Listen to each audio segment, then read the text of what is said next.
What's up, everybody? It's a beautiful Saturday. Everybody always asks me why I mess with my hat all the time. I'll do kind of like this. It's just a thing I do. Don't look too into it. People are like, why do you mess with this hat? I feel like it's off all the time, so I kind of touch it. I always usually wear a new hat also because these are my hats and we sell them, so I always pretty much have a new hat on, anyways. Okay, so I'm gonna get to a question I get asked all the time still, and it gets kind of frustrating in a certain ways, and I'll tell you how I feel about it because I have feelings surrounding it because this has been my life. People will ask, "Are you a professional bodybuilder?" My answer to that is yes. I lived a life. I was a professional bodybuilder. I eat, slept, trained bodybuilding. I got paid to bodybuild. I had contracts that paid me, big contracts that paid me to bodybuild, whether it be had clothing contract, huge supplement contracts. My biggest ones were Diamond and Muscle Tech, and then I had numerous magazine stuff, but my main magazine was Muscle Mag. Okay, when I first got started as a young kid, and I was looking through all the magazines, my main goal in bodybuilding, I wanted to do three different things. I wanted to, of course, become a professional bodybuilder. That was the whole, stick of it. And at that time, I had no clue that what went into it. I had friends that were older bodybuilders. They were kind of like trying to kind of tell me in bro code words about it, but I wish they would tell me fully. People were like, it's very subjective, but you have everything that it takes. I made friends with some judges on a top level, and they said you got what it takes, and everybody was like, you need to do this. So I finally competed when I was 18. I won. I won the show naturally. I didn't know anything about anything. I didn't know anything about drugs. I didn't know anything about posing. Nothing. I went out there. My tan was messed up. I didn't know how to pose. Anyways, my next show, Ronnie Coleman Classic, everything was a little better, and I won that also natural. Then I decided to jump on some testosterone for my third show, won my third and fourth shows. Then I'm on the national level. Back then, and also I think still now, bodybuilders, I'm talking about male open bodybuilders, we don't get pro cards easily like other classes. We have to really, really work hard. So we would either get pro cards at Nationals, USA's, or North Americans. Those were the only three shows, okay? And you had to win your class at Nationals. You had to win the overall at the LA, and then you had to win the overall at the North Americans. So that's only like 4 pro cards right there. You see how hard that is to get a pro card? So getting a pro card at that time was a huge accomplishment. I'm talking about before you even got your pro card, when you were in the running to go into the shows, they had all this magazine stuff. Like, it's sad they don't have it anymore because it was so exciting. I mean, going to watch the Nationals was way more exciting to going to watch professional bodybuilding shows. Maybe not the Olympia or the Arnold, but any other professional show, it blew it away. But the Nationals were just a different time, and they lost that magical kind of deal, which is sad. But anyways, and I always decided to do Nationals just because it was the hardest show, and I didn't want to do the easiest shows. There's a lot of mistakes I made along the way. I did not play the political route. There wasn't social media then, so you really didn't know who was who. So usually you're supposed to go introduce yourself. Hey, I'm so and so. I didn't do that. 2 different parts. First part, I was just a little shithead that thought I could just go through everything and not have to play the political game and hi, bye, how are you doing and all that. I thought I was that good. I'm just going to turn pro. No, I was so naive in that part and how that works. I got very good contracts at a very young age, and I started making money in bodybuilding at a very young age, which is not typical at all at that time. At that time, in the whole Dallas-Fort Worth area, there was about 3 of us around my age bracket that was actually bodybuilding full-time for a living. And that was very rare. And it's funny because it was my best friends. It was myself, Stephen Frazier, and Chris Jalali. Unfortunately, Chris Jalali passed away, non-bodybuilding related, but miss him every day. And Stephen Frazier's still going. He's doing that. We're getting him ready. I'm his prep coach, but we're getting him ready for a Masters something now, and then he'll probably go to Masters Olympia, hopefully. So when I got into this whole bodybuilding thing, I had no clue what it was about at all. I thought, oh, cool, everybody gets into it for a different reason. Some people get bullied. Some people want to pick up girls. That wasn't the reason at all. I was at Venice Beach and I saw these guys walking, and I was with my parents, and I was just like, I want to look like that. And my mom was like, ew, why would you want to look like that? I go, it just looks superhuman. I do not want to look normal. I was like, I do not want to look normal. I was so obsessed with not looking normal. I just wanted to stand out. I wanted people to go, ooh, gross, that's weird looking. Ooh, that's freaky. I wanted to be that freak. And I became that freak eventually. I used to tell my friends, because I was the skinniest kid ever. I was playing soccer. I did long distance. I played professional soccer overseas. I was on my way to turn pro in soccer and do the whole thing, which I wish I actually stayed with that direction, because they make insane money. Third division bench players are making multi-million-dollar contracts. And the thing with bodybuilding is it's very sad that, you can't get paid well in bodybuilding. Even at the time I was doing it, I was making money, but it wasn't normal, the money I was making at that time. I was very, very blessed, and I was hooked up with the right people, and I had a good team, and I could have gone a lot further if my attitude was a little better, and if I worked a little more. There were just so much gigs back then. I was traveling almost every single weekend. I was so tired. I remember some weekends, this girl would message me. It was like MySpace at the time. She was like, "Hey, do you want to do this infomercial?" I was like, "How much does it pay?" She's like, $5,000. I'm like, "Where at?" I'm like, blah, blah. I'm like, "No, I'm too tired. I'm going to stay home this weekend." I was that tired from traveling every single week and making appearances for bodybuilding, because there wasn't social media. So and yes, I did have a fan following back then. I know it's hard to believe, but so your fans had to come in person to meet you, and they would stand in a line. You would find whatever your sponsored you were with. I was with Diamatize. They would print out 8x10s, and you would sign it all day. Sign, take pictures, sign, take pictures.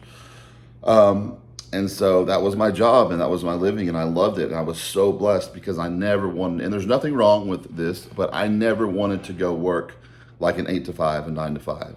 That's one thing in life I said, I'm just my type of personality. I just can never do that. I would drive myself crazy, just because that's just not my personality. And I wanted to bodybuild.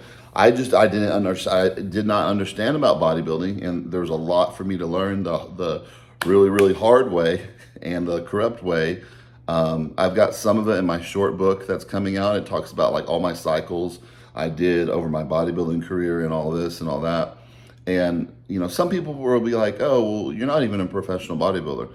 I'm like, oh, that's where it gets annoying. I'm like, wait, I beat every single professional bodybuilder, literally, that came by my way. I beat all these people.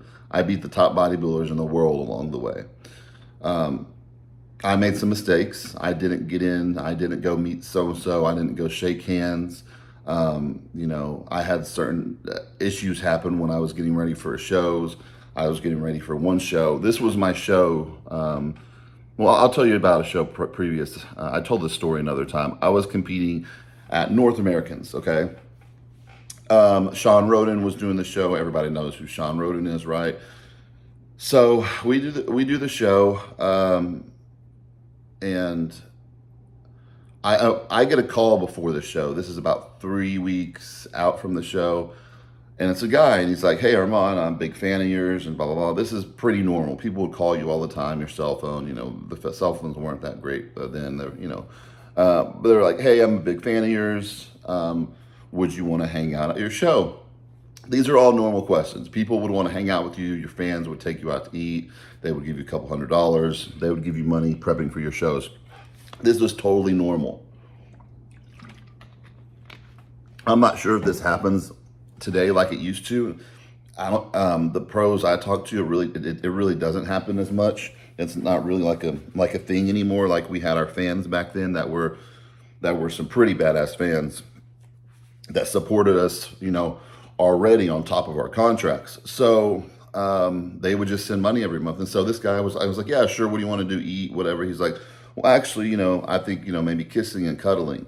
And I was like, I'm like, so I was already used to this stuff. You gotta remember, I didn't know this going into the bodybuilding world, but especially 20 years ago, everything like gay was not familiar with me at all. I didn't even know, like, I knew like one gay guy that cut my hair, and that was like the only gay guy I knew. There wasn't this, the world was very different 20 years ago. And so that was a lot of my fans, and I had to adapt to that. And I didn't, it didn't like freak me out, but I was just like, what? I was just kind of like, it took me a while to get used to it. But a lot of them would ask kind of like wacky things like this guy did. He's like, can we kiss and cuddle? And I'm like, absolutely not. He goes, oh, okay, I'm sorry. Sorry if I offended you. Anyways, I'll be the head judge at your upcoming competition. I was like, oh my gosh, I already knew what this was. So I already heard rumors in bodybuilding, like, people were paying for their pro cards. People were doing, sexual acts for their pro cards. And of course I knew that went on. I mean, this stuff goes on in everywhere. This stuff goes on in Hollywood, the casting couch. Even when I was in New York doing auditions for commercials, I dealt with this stuff on the casting couch. So I'm very familiar. And my morals, I was like, I do not care if I get a little piece of paper, like a pro card, if this is a way I would have to go through and do it. Like, screw that. So a lot of those guys out there, and a lot of my peers, they were doing it. And we didn't talk about it. It was something kind of just like not spoken of. And people would know what people did, and we just didn't talk about it. Like, I could come up with a name list of all these people, but I would never do that. Maybe for, no, I'm kidding. So people were paying for their pro cards and all that. I came in that show. I looked amazing. I thought I was going to get top 3 for sure. Dave Palumbo was coaching me at that time after prejudging. At that level, it was crazy because as soon as you got off stage, your pictures within 15 minutes would be downloaded to muscular development that fast. So you could be, in between shows, not morning and night show, or day show, if it's another day show, looking at all your pictures. That's how like amazing the bodybuilding was. Now there's no coverage on these shows ever. It's actually sad. And so I looked at him and I was like, oh man. He's like, I think you got this one, dude. I don't want to, call it too quick, but you got this one. And I was competing against Sean Roden. You got to remember at this time though, he wasn't a huge name though. He was, he was known, but he wasn't like, known now like Mr. Olympia, rest in peace. I got like, I believe 8th at this show, 7th or 8th. And I was absolutely devastated. Like, I was so mad. I wanted to go up to that judge, and it was obviously, I mean, we all obviously know what it was. If I don't look on point, I will say that I don't look on point, but that was one of them.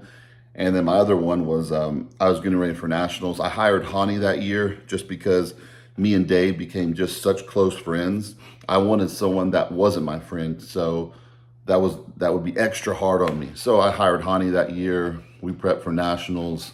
It was a great nationals that year. There was like 60 in the heavyweight class.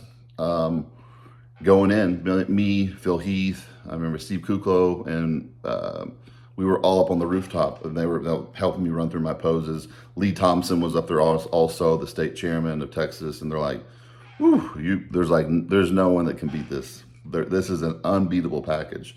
And those types of people, like Hani and Lee Thompson, they do not say that stuff unless they mean it 100%. They saw the other guys. They're like, this is not a beatable package. The thing I didn't tell anybody was my house got raided 2 weeks before this, while we were shooting our whole Netflix documentary that aired on Netflix about bodybuilding. It had nothing to do with me. I literally was in an argument between one of my girlfriends and her sister. They were back and forth with each other, making fake profiles, She made one on my computer. I was living at my parents' house at that time because I moved back in temporarily because I broke up with the girl, and they traced the IP address back. And it was a brand new law called internet impersonation because all these people doing crazy things through harassment. And I was the first person charged with this, and they wanted to make an example out of me. So I was cooking fish in my house. Next thing I know, boom, boom, boom, boom. Thought it was a friend or something. I was like, what is going on? Then boom, front door kicks in. They all rush in, 15, 16 cops, guns drawn at my head. I'm like, okay, okay. And they handcuffed me for about 3 hours. Me and my brother were at home. Thank God my parents weren't home at the time. They searched my whole house. And they found some personal use. They took all my computers in the house, everything electronic. So I went right after they left and bought. I felt so bad. I bought my parents like top of the line of everything, electronics, and they needed some stuff too. Like they had some old TVs and other stuff. But I felt really bad about that. And I told only one person. Still to this day, this person does not know. I think that they let the cat out of the bag in this. And I said, do not tell anybody, okay? I did not tell one other person. I didn't even tell my coach, Hani. So I went to this show early. I left like 3 days later because I was like, I'm going to get out of here. I don't know what's going on. I was not arrested at all for this. It was an investigation, even though if they found my personal stuff, they're like, that's not a big deal. That's not what they were there for. So I decided to go down to Miami earlier just to train and kind of focus. And Hani was like, yeah, that'd be good too. Even though I didn't tell him what happened, I just told him I was really stressed. And he could hear it in my voice that I needed to get out of there. So at that show, on stage, that was the best show I've ever looked. I peaked. That was my problem, peaking. I'd always be too hard. I could never get the fullest with it. Everything was on point. I got third call out. And then they put me in 9th place. So that makes no sense because you get third call out, so you should be through 9 through 12, but they put me in 8th place. So what happened was the judges knew. They caught wind and they heard that Armand got rated for steroids, okay? And you guys got to understand this, okay? So his house got rated for steroids.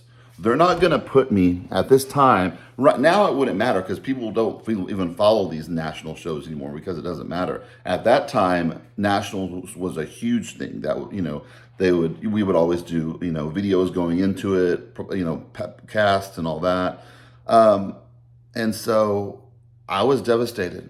After the show, when I was getting off stage, everybody that had a name in the industry came up to me and they said, I've never seen anything that bad. I've never seen someone get screwed over that bad. That was devastating. I don't know what you did or who you pissed off, but you sure pissed someone off. And of course, I was devastated. I was. And so I talked to Hani afterwards. I still didn't tell him anything. He calls me 2 weeks later. He's like, it's fine. We'll go to USA's. They said, come back in the same condition and you got your pro card. But I had to have shoulder surgery, 2 shoulder surgeries because a surgeon went in and fixed everything. So we had to go back in and fix the labrum. So, and I'm blessed. I think this is a blessing in disguise looking at it now, okay, for my health. And so we did that, and I rehabbed for my first shoulder surgery. Then I found out I had to have another one. Then I'm like, oh my gosh, I'm going to be out of upper body training for 2 years. But anyways, Hani called me and he's like, hey, dude, did you get rated for steroids? And I'm like, no. He goes, all the judges knew. That's why they placed you towards the back. And I'm like, why does that even matter? I knew why it mattered. He goes, dude, they're not going to place somebody top. Because at that time, when you turned pro, especially at nationals, it was almost as big as Mr. Olympia. I mean, you would be smack on every single cover, especially muscular development. You'd be given a huge contract and everybody would know who you were. And you would go on a tour, traveling everywhere just for a long time. And he's like, they're not going to put you in the limelight like that. Like, okay, boom, Armand Adibi, top new freaky pro, amazing, blah, blah, blah, great. And then a couple weeks out, these steroid charges come out. Bodybuilder Armand Adibi just charged in steroid ring. How does that make the league look? The league didn't know. All they heard was I got my house raided and it was for steroids. It had nothing to do with steroids or any of that, but they punished me for it because they were protecting themselves and their league and their name. And I get it, and I totally understand. But I was upset. I mean, I worked my butt off for that show. I mean, I barely even made weight. I worked so hard. So after that, I decided to take a little bit of time off. I found out my mom was sick. She had supposedly stage 1. They misdiagnosed her. She had stage 4 breast cancer. I took off work completely during the week. I still kept prepping people, and my life was just her. The whole last year I just spent with her. I didn't care about anything else. I did lose a lot of money just because I didn't care. I just wanted to spend all my time with her. When she passed, that was my best friend. She went to every one of my bodybuilding shows, every single one. I was distraught. I didn't know what to do. A couple of buddies, they're like, "Why don't you get back into bodybuilding?" I was just like, "Well, there's no money." And when I was retired at that time, I saw the magazines leave. I saw all the money leave the industry, and they're like, "Why don't you just try it just to keep your head off stuff?" And I was like, "Okay." I competed 3 times that year, winning the Titan in California. I won the whole show, and then I was going into nationals again. I was supposed to be going as a heavyweight, but I weighed in like 9-10 pounds over, so I had to do super heavyweight, and I didn't come in right. My mind was too distracted, and I did some things at the end that I messed up on. When you use insulin for a competition and you don't nail it right, within minutes your body can go from full veiny, just pumped up to just smoothed out. And my abs and inner quads just smoothed out just like that. It was a bad decision by myself, because Dave was helping me for that show, but it was a call I did for myself, because they compared the heavies even longer and they brought them off, and it would have been dialed right, but then they brought them back on. So blah, blah, blah, long story. So after that, I retired, and that was 2014, and I fell out of love with the sport. There was nothing that had that exciting feeling anymore. You weren't treated like, you used to be treated kind of like a rock star. I mean, you'd be flown, let me talk for myself. I would be flown first class places, put up in the best places. They would let me fly my girlfriends with me, have the best dinners. I got treated very, very, very, very well. I was in the magazines a lot. They loved my look. I'm not trying to sell conceit here or anything like that. I'm just telling you how much work I would get. I was in very, very high demand when I was bodybuilding. I was in literally every single bodybuilding magazine there was.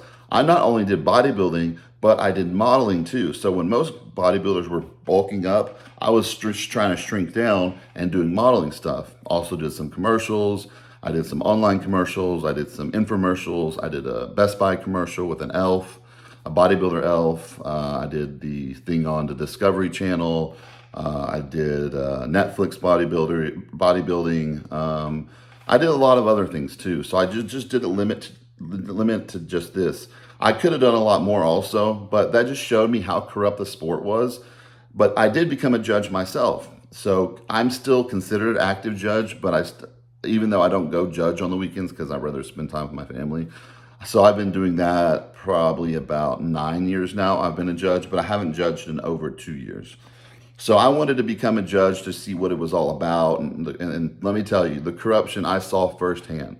I was told to change my scores before other people were. It was a mess. Now it's a lot more cleaned up because the money's not involved. When the money's there, there'll be a lot of corruption. Now the money's gone. These bodybuilders, they're not making all these contracts.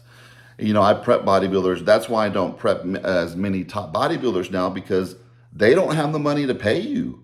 They're not getting these big contracts anymore like we used to, or where we could take care of ourselves. I'm not going to give him a number, but I was, when I was competing and doing all that, I had a nice savings. I had whatever car I wanted to drive, whatever apartment or high rise I wanted to live in. I was living nicely.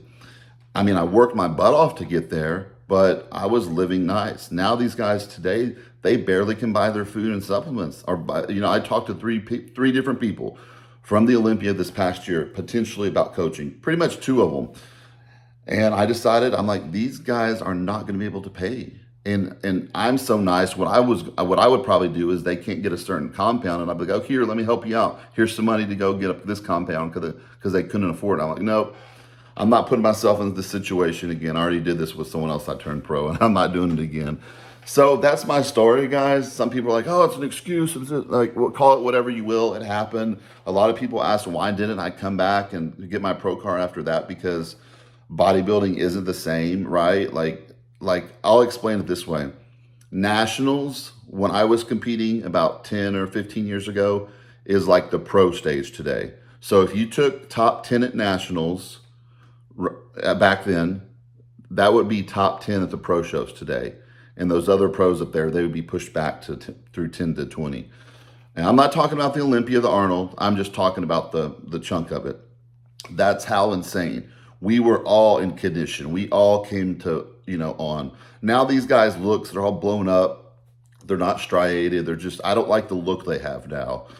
And the pros that I still prep, my open bodybuilder pros, I don't like them to have that look. I still bring them in that nice streamline, 2000s look, small waist, wide, shoulders striated, not all filled up with oil everywhere. So, there's no money in it anymore, but we do have those awesome memories where, we used to have houses we could go to stay in LA and just stay there however long we wanted to work. And then it was just, we had so many perks. And it makes me sad that the guys today don't have that. And, I know they have Oxygen Gym and all that, but I'm just sad that the guys today didn't get to experience what we did. And would have, having an IFBB Pro card have changed my life? Not at all. Trust me, because I don't want to sound conceited, I was making more money. I had way more opportunities than everybody else that had an IFBB Pro card, just because I went after it. I was a go-getter. They liked my look. I had good magazine contracts. If you read Muscle Mag, you would see me in there all the time. And it was funny because that was my favorite magazine growing up. So that was my dream come true, being a Muscle Mag athlete.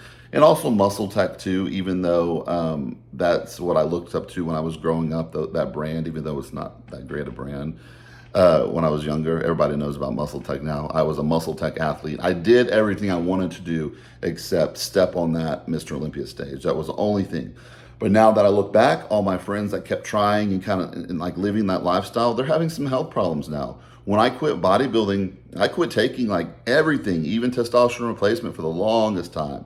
And then I'm like, why am I torturing myself? Finally, I got back on TRT. Now I work with a clinic now where I take, a little more than TRT. I'll do some VAR twice a year. I'll do some, peptides. I'll do my secretagogue, Seromax. So, because I'm 40 also. So I'm 40 years old. That's not 20. It feels a lot different. So I take a little bit of stuff, but it's all prescription. We monitor everything. I don't take anything high dose.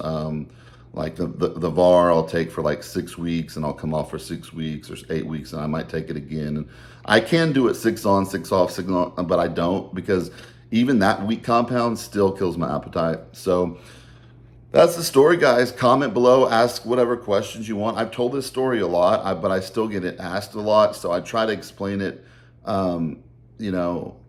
as easy as possible. And people every day, literally, they're like, you look so good now by just taking a little bit of testosterone. And I go to the gym 3 days a week. I'm lucky, not by choice. I have kids, guys. I have a lot of responsibilities. I have a supplement business I run. I work a lot.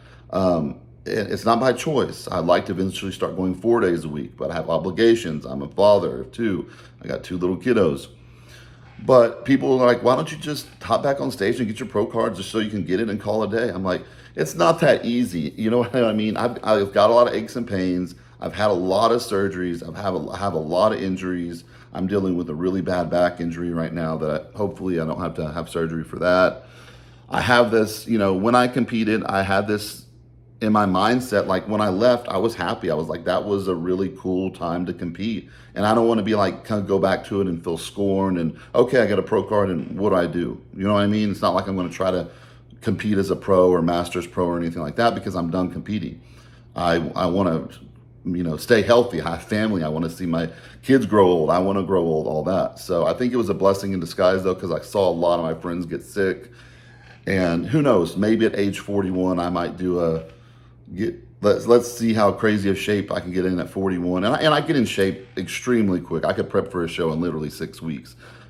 get shredded to the bone. And I'm still like 260, 270, so it wouldn't be too far off. That's why people say, like, dude, you could literally go win nationals with some testosterone and Winstrol or something like that. I'm like, yeah, I probably could. Tooting my own horn. But leave comments below, guys. I just wanted to tell this story again because I get it asked all the time. So I do not have a card, but I consider myself a professional. Thank you, everybody out there, for all the kind words. God bless.